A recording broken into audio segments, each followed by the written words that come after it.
संतापजनक बातमी येते। दुचाकीला फक्त धक्का लागला म्हणून एका कॉलेजमध्ये घुसून एका प्राध्यापकाला बेदम मारहाण करण्यात आली। कारचा पाठीमागून धक्का लागल्यानंतर जाब विचारल्याच्या कारणावरून चिडून शेकाप माजी नगरसेवकांच्या नातूसह 5 जणांनी मिळून कॉलेजमध्ये घुसून प्राध्यापकास बेदम मारहाण केली। ही घटना शुक्रवारी दुपारी 12च्या सुमारास सांगोला शहरातील डॉक्टर गणपतराव देशमुख महाविद्यालय येथील प्राचार्यांच्या केबिनसमोर घडली।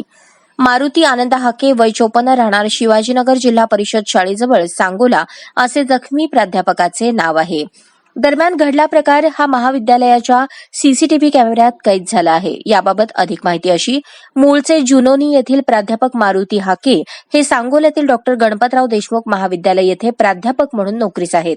प्राध्यापक हाके हे शुक्रवारी सकाळी 8 वाजता सांगोला येथील घरातून दुचाकीवरून वासूद रोडने कॉलेजवर निघाले होते। वाटेत पाठीमागून येणाऱ्या कारचा त्यांच्या दुचाकीला 2 वेळा धक्का लागल्याने त्यांनी कार थांबवून कारमधील तरुणास तुला नीट कार चालवता येत नाही का म्हणून कारची चावी काढून घेऊन तुझ्या घरच्यांना बोलावून घ्या असे म्हणून त्या तरुणास चापट मारली आणि ते कॉलेजला निघून गेले।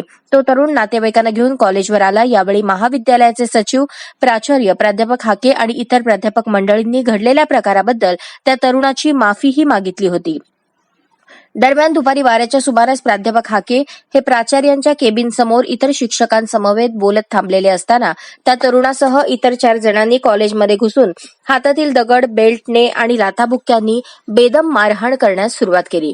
महाविद्यालयाचे प्राचार्य सिकंदर मुलानी यांनी घडल्या प्रकाराची दखल घेत सांगोला पोलीस स्टेशनला लेखी पत्र देऊन संबंधितांवर गुन्हा दाखल करण्याची मागणी केली आहे। पोलिसांनी प्राध्यापक हाके यांचा जबाब घेतला असून रात्री उशिरापर्यंत पोलिसात गुन्हा दाखल झाला नव्हता।